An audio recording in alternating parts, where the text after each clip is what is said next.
बच्चों, आज हम लोग पढ़ेंगे कि लेंस की फोकस दूरी किन किन बातों पर निर्भर करती है। बहुत ही इम्पॉर्टेंट टॉपिक है ये।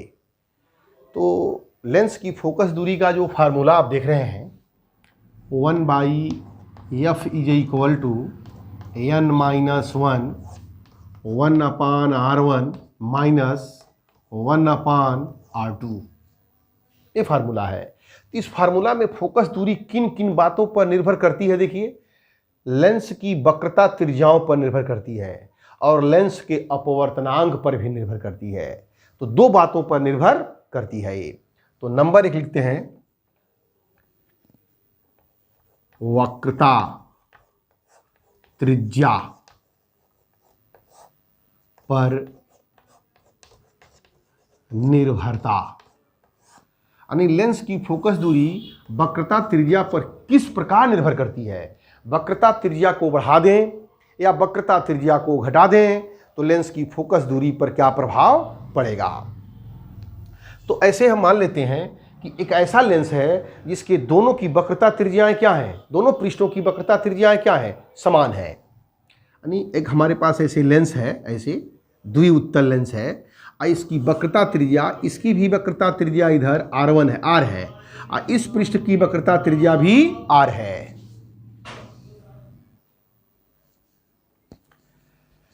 दोनों पृष्ठ की जब वक्रता त्रिज्या बराबर है तो अभी बताए हैं इस साइड में वक्रता त्रिज्या होती है वो क्या होगी, पॉजिटिव। मूल बिंदु इसको मान लेंगे, इस साइड में पॉजिटिव, इस साइड में नेगेटिव। ये R1 होता है और ये R2 होता है दोनों।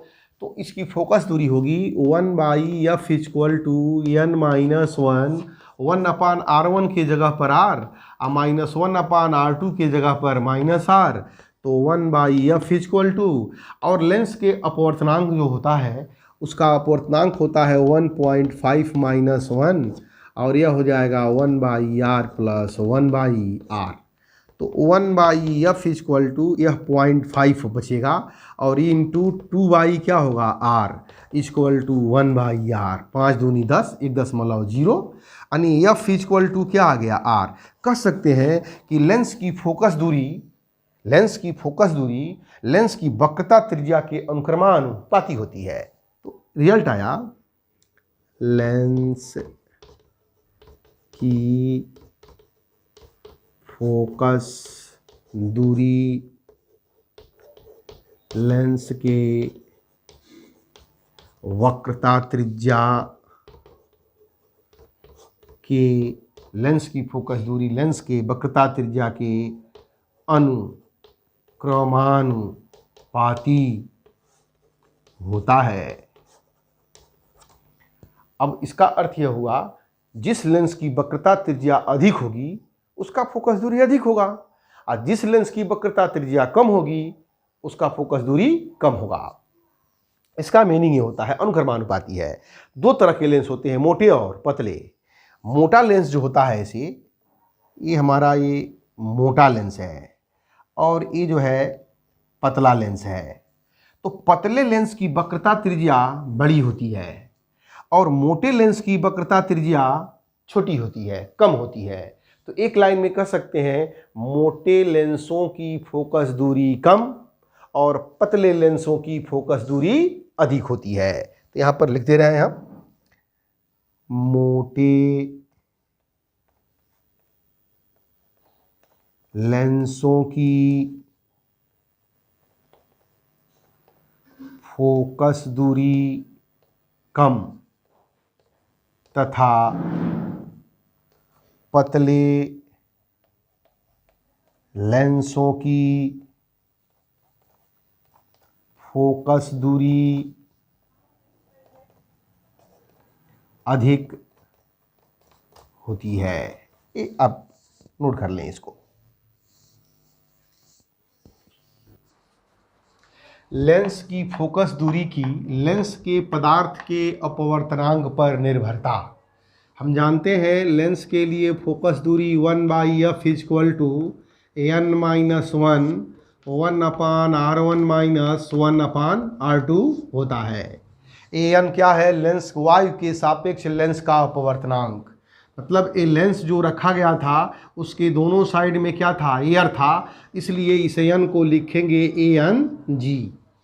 तो लेंस की फोकस दूरी का लेंस के पदार्थ के अपवर्तनांक पर निर्भरता का मतलब ये हुआ कि लेंस को एयर में न रख करके किसी दूसरे मीडियम में रख दें तो क्या उसकी फोकस दूरी पर प्रभाव पड़ेगा? हाँ, प्रभाव पड़ेगा। जैसे अब मान लेते हैं इस लेंस को क्या किया हमने, किसी लिक्विड में रख दिया, ऐसे किसी लिक्विड के अंदर रख दिया, तो लेंस के दोनों ओर क्या हो गया, यहाँ पर लेंस के दोनों ओर तो एयर है और यहाँ पर लेंस के दोनों ओर लिक्विड है। इसका मतलब एन की वैल्यू क्या होगी, बदल जाएगी। और एन की वैल्यू जब बदल जाएगी तो फोकस दूरी भी बदल जाएगी। तो देखते हैं हम इसको किसी लिक्विड में, किसी द्रव में डुबोएंगे तो 3 कंडीशन हो सकते हैं। जो लेंस का कोई भी वस्तु का अपवर्तनांक वायु के सापेक्ष लेते हैं तो इसका अपवर्तनांक जो होता है ANG, इसकी वैल्यू होती है 3/2। वायु के सापेक्ष ग्लास कांच का बना होता है, वायु के सापेक्ष ग्लास का अपवर्तनांक 3/2 होता है। और एक लिक्विड है, तो अगर लिक्विड में रखा गया है तो इसको लिखेंगे ALNG। क्यों लिखेंगे ALNG? क्योंकि लाइट जो प्रकाश है वह एयर से जाएगी पहले लिक्विड में, और लिक्विड से ऐसे लिक्विड से कहाँ जाएगी, इस ग्लास में। तो एयर के सापेक्ष लिक्विड को लिखेंगे ANL, और लिक्विड से जब ग्लास में जाएगी तो लिखेंगे LNG। तो इसको ऐसे समझिए, हम कह सकते हैं कि जिस द्रव में डुबोया गया है उस द्रव का अपवर्तनांक कैसा है। इस द्रव का अपवर्तनांक, लिक्विड का अपवर्तनांक हो सकता है, 3 कंडीशन होते हैं, तीनों कंडीशन को पढ़ना है। पहला कंडीशन हो सकता है कि लेंस का जो अपवर्तनांक है वह द्रव के अपवर्तनांक से अधिक हो। एक कंडीशन इसका उल्टा हो सकता है कि लेंस का अपवर्तनांक द्रव के अपवर्तनांक से कम हो, या यह भी हो सकता है दोनों का अपवर्तनांक आपस में बराबर हो। तो तीनों कंडीशन में देखते हैं लेंस की फोकस दूरी पर क्या प्रभाव पड़ेगा। इसको हम एक एग्जाम्पल से आपको हम समझा रहे हैं। तो नंबर 1 फर्स्ट लिख रहे हैं, लेंस को ऐसे द्रव में डुबोया जाए जिसका अपवर्तनांक लेंस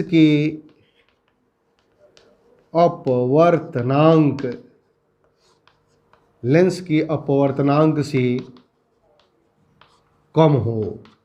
लेंस का अपवर्तनांक और अधिक होना चाहिए, यानी लेंस का अपवर्तनांक का मतलब ANG, और लिक्विड के अपवर्तनांक का मतलब हुआ ANL माने लिक्विड, यानी लेंस का अपवर्तनांक अधिक है और द्रव का अपवर्तनांक कम है। ऐसे द्रव में डुबाया जाए।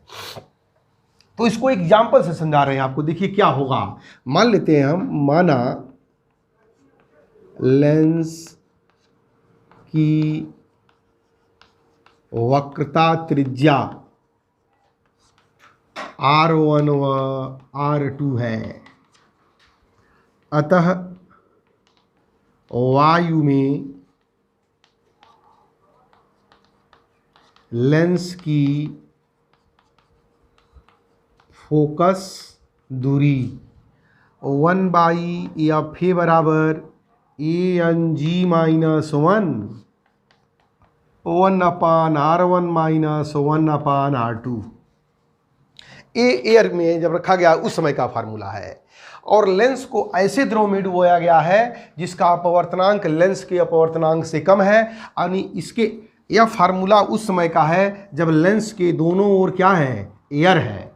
अब हम लिखते हैं जब दोनों ओर क्या है, लिक्विड है। लिक्विड को मान लेते हैं जल, तब लिखते हैं जल में लेंस की फोकस दूरी, जल, लिक्विड को जल मान ले रहे हैं, तो यह होगा 1/FW बराबर, अब जल मानेंगे, अगर यह वाटर है, यह ग्लास है, तो प्रकाश की रे वाटर से ग्लास में जाएगी, तो ANG के जगह पर लिखेंगे WNG minus 1/R1 minus 1/R2। अब इसको ऐसे लिखेंगे 1/F W बराबर WNG की लिखते हैं, लिखने का तरीका आपको बताया गया है। WNG बराबर ANG बटे ANW minus 1/R1 minus 1/R2। ये WNG बराबर होता है, ये बाद वाला G है ये ऊपर हो जाएगा वायु के सापेक्ष, और W पहले वाला है वह नीचे हो जाएगा वायु के सापेक्ष। अब अगर इसमें वैल्यू इसको कर दें समीकरण नंबर 2, तो समीकरण 1 में समीकरण 2 से हम भाग दे रहे हैं। समीकरण 1 में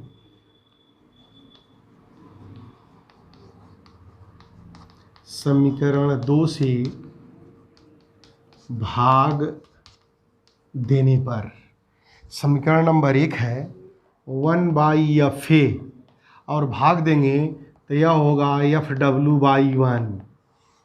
समीकरण नंबर 1 में इधर है ANG minus 1/R1 minus 1/R2 और नीचे है WNG minus 1/R1 minus 1/R2। ये कैंसिल हो जाएगा। लेंस को जब जल में डाल देंगे तो उसकी वक्रता त्रिज्या स्थिर रहेगी, इसीलिए वो कट गया। यहाँ हो जाएगा FW/FA बराबर ANG, यहाँ पर नोट कर लें आप, वायु के सापेक्ष ग्लास का अपवर्तनांक 3/2 होता है और वायु के सापेक्ष जल का अपवर्तनांक 4/3 होता है। तो ये लिखेंगे, इसको ANG की जगह पर लिखेंगे। WNG को लिख दीजिए यहाँ पे, देखिए ANG अपान ANW, तो ऊपर 1.5 माइनस 1 और नीचे नीचे क्या होगा, ANG की value 3/2/4/3 minus 1 is equal to, इधर हो गया 0.5 और नीचे 3 3 9/8 माइनस 1, यह हो जाएगा 0.5/1/8, 8 चला जाएगा ऊपर, 0.5 गुणे 8/1, 8 पचे 40, 4.0।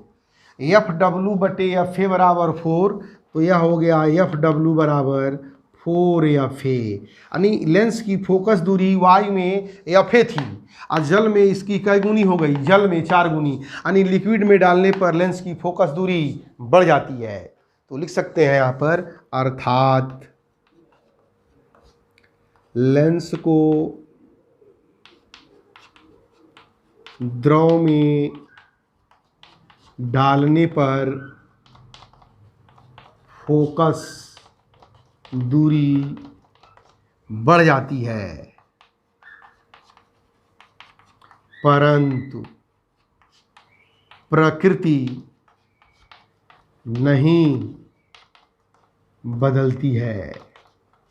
अब प्रकृति नहीं बदलती है का मतलब क्या हुआ? प्रकृति का मतलब वह लेंस उत्तल लेंस है तो जल में उत्तल लेंस रहेगा, अगर हवा में अवतल लेंस है तो जल में भी अवतल लेंस रहेगा। कब? जब यानी लेंस को ऐसे द्रव में डुबोया जाए, लेंस को ऐसे द्रव में डुबोया जाए जिसका अपवर्तनांक लेंस के अपवर्तनांक से कम हो, तो लेंस की फोकस दूरी बढ़ जाती है परंतु उसकी प्रकृति नहीं बदलती है। अब इसका उल्टा देखते हैं, लेंस को ऐसे द्रव में डुबोया जाए जिसका अपवर्तनांक लेंस के अपवर्तनांक से अधिक हो। लेंस को ऐसे द्रव में डुबोया जाए जिसका अपवर्तनांक लेंस के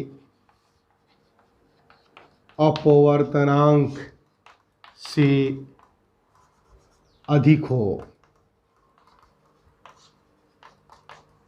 अधिक, इसका मतलब ये हुआ लेंस का ANL लिक्विड का अपवर्तनांक अधिक हो और लेंस का अपवर्तनांक कम हो, तब देखिए क्या होता है। लिक्विड को यहाँ जल नहीं मानेंगे, यहाँ एल मानेंगे। तो लिखते हैं डायरेक्ट, वायु में लेंस की फोकस दूरी 1/FA बराबर A N G minus one, 1/R1 minus 1/R2 Y में है। अब लिखते हैं यहाँ पर द्रव में, लिक्विड में, द्रव में लेंस की फोकस दूरी, इसको लिख दे रहे हैं 1/FL। FL का मतलब लिक्विड में फोकस दूरी, और लिक्विड से ग्लास में जाएगी तो LNG minus 1/R1 minus 1/R2, समीकरण नंबर 1, समीकरण नंबर 2। डिवाइड कर दें अगर दोनों का तो यह हो जाएगा 1/FL 1/FA इंटू FL/1। और देखिए ऊपर लिखेंगे ANG minus 1/R1 minus 1/R2, नीचे LNG minus 1/R1 minus 1/R2, ये कैंसिल हो गया। यह हो जाएगा FL/FA इज इक्वल टू ऊपर ANG माइनस 1 और नीचे LNG है तो लिखेंगे ANG बटे ANL माइनस 1। हम जानते हैं ANG बराबर होता है 1.5 और ANL बराबर हम मान लेते हैं 1.6 मान लेते हैं। ऐसा लिक्विड है जिसका अपवर्तनांक लेंस के अपवर्तनांक से अधिक है, 1.6 है। वैल्यू पुट करें अगर तो FL/FA इज इक्वल टू ऊपर 1.5 माइनस 1, नीचे 1.5 बाई 1.6 माइनस 1, यह हो जाएगा ऊपर 0.5 बाई और नीचे हो जाएगा माइनस 1.1 बाई 1.6। 1.6 में से 1.5 निकलेगा माइनस 0.1 और नीचे 1.6 ऊपर जाएगा माइनस 0.5 इंटू 1.6 और नीचे है 0.1। 0.1 से 0.5 कैंसिल हो जाएगा, हट जाएगा, तो बचेगा कितना 16×5 = 8.0। इसको सॉल्व करेंगे तो आएगा -8.0। तो यहाँ देखिए FL/FA बराबर आ गया -8.0। तो यहाँ से लिक्विड में फोकस दूरी -8.0 FA। यहाँ देखिए लेंस की फोकस दूरी एयर के फोकस दूरी की 8 गुनी हो गई, लेकिन निगेटिव आ गया। हम पॉजिटिव लेके चले थे, निगेटिव आ गया, इसका मतलब लेंस की प्रकृति क्या हो गई, बदल गई। तो लिखेंगे इस स्थिति में लेंस की फोकस दूरी बढ़ जाती है और प्रकृति बदल जाती है। प्रकृति बदल जाती है का मतलब क्या हुआ, अगर हवा में यह उत्तल लेंस है, अगर ऐसे द्रव में डाल दें जिसकी हम लोग कल्पना कर रहे हैं, अगर इसको द्रव में डाल दें तो यह हवा में उत्तल लेंस और जल में जाएगा तो हो जाएगा यह अवतल लेंस। अगर हवा में है अवतल लेंस और यह जल में जाएगा तो हो जाएगा उत्तल लेंस की तरह से काम करेगा। इसका मतलब प्रकृति बदलने का मतलब ये हुआ, जब लिक्विड का अपवर्तनांक अधिक हो और लेंस का अपवर्तनांक कम हो तब ऐसा होता है। इसका अपोजिट होने पर फोकस दूरी तो बढ़ती है लेकिन प्रकृति पर कोई प्रभाव नहीं पड़ता है। अब नंबर 3 देखते हैं, अगर दोनों का अपवर्तनांक आपस में क्या हो, बराबर हो, तब क्या कंडीशन होता है। लेंस को ऐसे द्रव में डुबोया जाए जिसका अपवर्तनांक लेंस के अपवर्तनांक के बराबर हो। इसका मतलब लिक्विड की अपवर्तनांक और लेंस का अपवर्तनांक क्या है, इक्वल है, बराबर है, तब क्या होता है। देखते हैं वायु में लेंस की फोकस दूरी 1/f बराबर ANG-1 1/R1 - 1/R2। द्रव में लेंस की फोकस दूरी 1/FL बराबर LANG-1 1/R1 - 1/R2। डिवाइड कर देंगे तो इतना आएगा 1/FA into FL/1 is equal to, ऊपर होगा ANG-1 और नीचे लिख देंगे LANG को ANG/ANL-1। अब ANG बराबर ANL है और दोनों इक्वल है, दोनों की वैल्यू अगर मान लीजिए 1.5 है तो यह हो जाएगा ANG-1 और नीचे 1.5 ऋण 1 बराबर ANG-1 upon 1 is equal to ANG-1 upon 0। तो यह हो गया कितना, FL/FA इज इक्वल टू कितना हो जाएगा, ये देखिए FL/FA इज, यह वैल्यू कितनी होगी, इन्फिनिटी। यह हो जाएगा FL is equal to infinity. FA का मल्टीप्लाई होगा इन्फिनिटी में तो भी आएगा इन्फिनिटी। यानी लेंस की फोकस दूरी, यानी लिक्विड में लेंस की फोकस दूरी क्या हो गई, इन्फिनिटी हो गई। इन्फिनिटी का मतलब, फोकस दूरी का मतलब क्या होता है, फोकस दूरी का मतलब ये होता है कि मुख्य अक्ष के समांतर आने वाली किरण कितनी दूरी पर, प्रकाशिक केंद्र से कितनी दूरी पर मुड़ती है। जहाँ पर मुख्य अक्ष को काटती है वहाँ से प्रकाशिक केंद्र के बीच की दूरी को फोकस दूरी कहते हैं। इसका मतलब यह मुड़ेगी नहीं, सीधे निकल जाएगी। और ये तो समतल प्लेट में भी ऐसे होता है, प्रकाश इधर से आई इधर निकल गई। इसका मतलब ये लेंस की तरह से काम नहीं करेगा। कैसे काम करेगा, ये समतल प्लेट की भांति काम करेगा। तो लिख सकते हैं इस स्थिति में लेंस की फोकस दूरी अनंत हो जाती है, और अर्थात लेंस समतल प्लेट की भांति, लेंस समतल प्लेट की भांति कार्य करता है।